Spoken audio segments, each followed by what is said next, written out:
Bom dia, meus irmãos, graça e paz no Senhor Jesus. Nossa leitura bíblica de hoje, 10º dia, Mateus capítulo 5 e 6. Leia o seu texto na sua Bíblia e depois assista aqui ao comentário. Bom, Mateus 5 inicia o que é conhecido como o Sermão do Monte. O Sermão do Monte pega o capítulo 5, 6 e 7 de Mateus e é simplesmente fantástico. Eu gastaria muito tempo falando deles, mas nós vamos fazer de forma bem concisa no nosso devocional. Então, capítulo 5. Vendo Jesus as multidões, subiu ao monte, e como se assentasse, aproximaram-se os seus discípulos, e ele passou a ensiná-los. Era característico daquela época os rabinos, que são os mestres. E todo mestre, todo rabino tinha ali os seus discípulos, os seus seguidores. E esses rabinos ensinavam. E Jesus foi tido naquela época como sendo um rabino. Para muitos que não o reconheceram como Messias, ele era apenas um rabino a mais. Então, quando eles assentavam, todos já entendiam que ele ia começar a ensinar. Quando Jesus faz isso, seus discípulos já se aproximam para ouvi-lo. E então ele começa falando das bem-aventuranças, né? Bem-aventurados humildes, os que choram, os mansos, os que têm fome e sede de justiça, os misericordiosos, os limpos de coração, os pacificadores, os perseguidos por causa da justiça. Bem-aventurados sois quando vos injuriarem. Então, em todas essas bem-aventuranças, né? 1, 2, 3, 4, 5, 6, 7, 8, 9. 9 bem-aventuranças. Bem-aventurado é bem-sucedido, é aquele que é próspero, que é vencedor, que consegue vencer na vida, que consegue ser feliz. Esse é alguém bem-aventurado e me chama a atenção o fato que todas elas apontam para algo que não é bem visto como algo próspero aos olhos dos homens, ao nosso sistema mundano, mas sim aos olhos de Deus, espiritualmente falando. Então, nesse mundo não considera bem-aventurado quem é humilde, quem chora, quem é misericordioso. Isso é bem visto aos olhos de Deus. Então, são todas coisas que fogem à percepção desse mundo e parte para o lado espiritual. Ele diz, vós sois o sal da terra, verso 13. Verso 14, vós sois a luz do mundo. E justamente nesse sentido de que, como nós somos esses bem-aventurados, como nós somos esses que buscamos o Senhor, esperamos no Senhor e conhecemos o Senhor, precisamos então fazer com que a nossa luz brilhe, gerar a nossa influência nesse mundo, certo? Deus nos chamou, nos comissionou, nos enviou a este mundo, nos colocou neste mundo para sermos testemunha, para sermos sal e luz, para manifestarmos as virtudes do Senhor. A igreja, que é composta de todos os crentes, ela precisa se fazer presente. Não como alguns defendem aí, em termos partidários, políticos, mas em termos de influência social, pela sua maneira de viver, como pessoas corretas, honestas, santas e justas, né? É um padrão de vida, é um estilo de vida que influencia positivamente a sociedade. Ok? Ele prossegue então, e aí ele fala a respeito, a partir do verso 21, sobre o homicídio. Né? Ele diz: todo aquele que sem motivo se irá contra seu irmão está sujeito a julgamento. Então, procura reconciliar-te com teu irmão. A inimizade, o ódio é visto como um homicídio. Lá em 1 João vai falar que aquele que odeia é assassino. O ódio é o oposto do amor. O ódio é realmente desejar a morte. A Bíblia coloca nesse nível. Após falar sobre o homicídio, a partir do verso 27, ele fala sobre o adultério. E aí ele diz o seguinte, verso 28: qualquer que olhar para uma mulher com intenção impura no coração, já adulterou com ela. É claro que isso vale para as mulheres também. Qualquer mulher que olhar com intenção impura para um homem, já adulterou com ele. E aqui impura você entenda na questão sexual. Tá? Então, qualquer pessoa que cobiçar sexualmente outra, no seu coração já adulterou com ele. E Jesus, ao dizer isso, ele coloca como que eu diria? Jesus coloca um padrão de moral muito alto. Aliás, entenda você que o Evangelho de Jesus impõe sobre nós um padrão altíssimo de moral, de ética, de honestidade, de santidade, sabe? É exigido de nós aquilo que fala aqui no final do capítulo 5, o verso 48. Portanto, sede vós perfeitos, como perfeito é o vosso Pai Celestial. É claro que nós não conseguiremos jamais atingir essa perfeição, porque somos pecadores. Nós já nascemos em pecado e mesmo tendo sido convertidos pelo Senhor, mesmo o Espírito Santo habitando em nós, ainda estamos sob a influência do pecado, sabe? O pecado ainda atua em nós, infelizmente. Só que o objetivo é esse, é ser perfeito.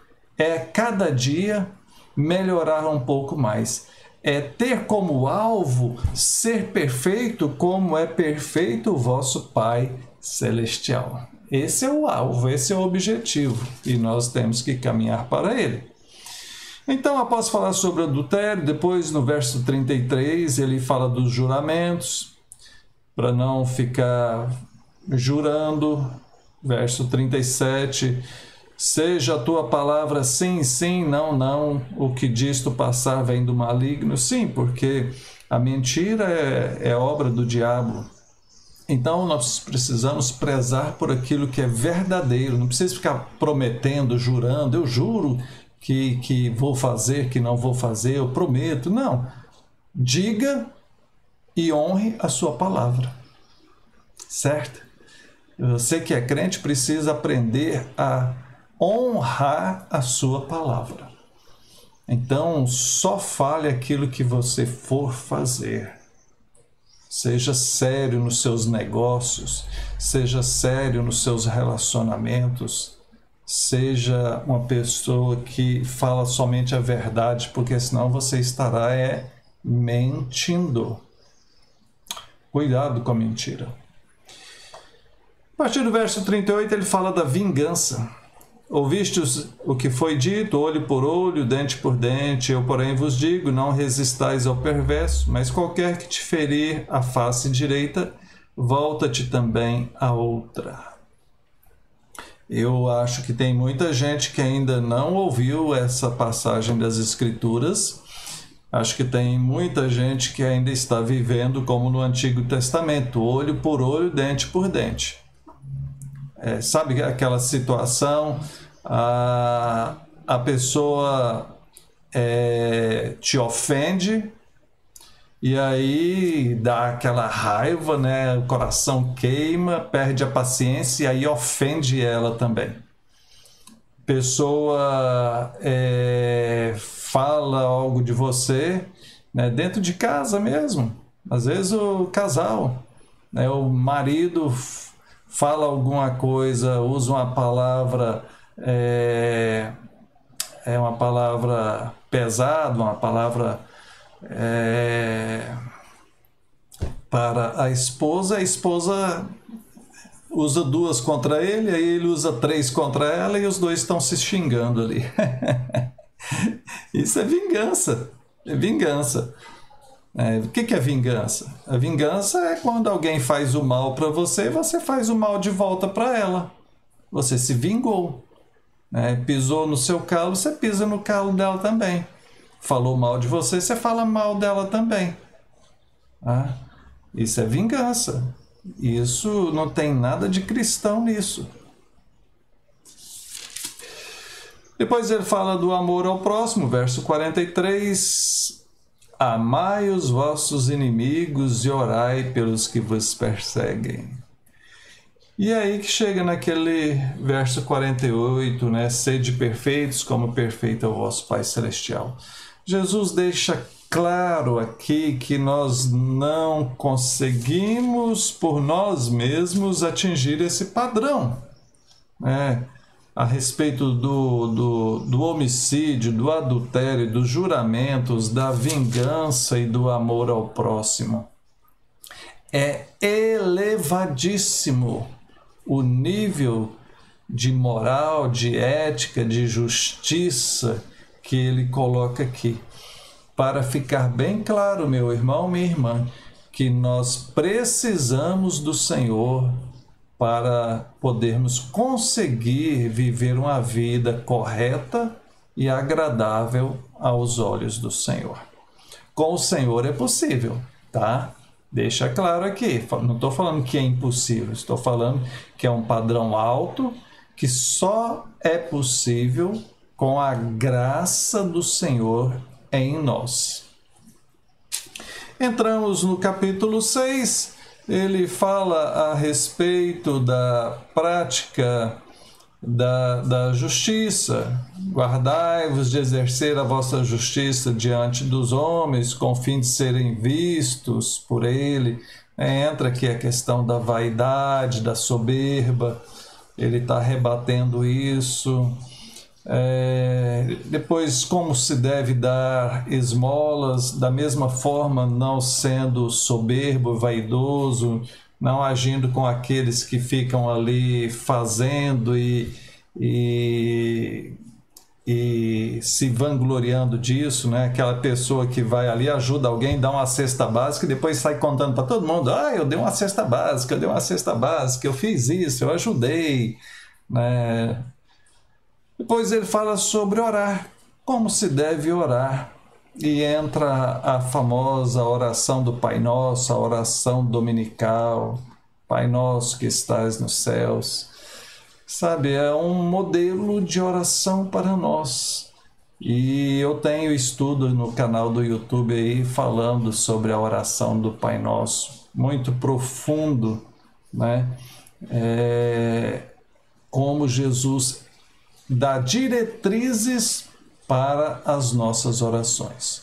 A oração do Pai Nosso não é para ficar sendo repetida como uma reza, ele condena as vãs repetições, mas é um modelo, traz princípios sobre como devem ser as nossas orações.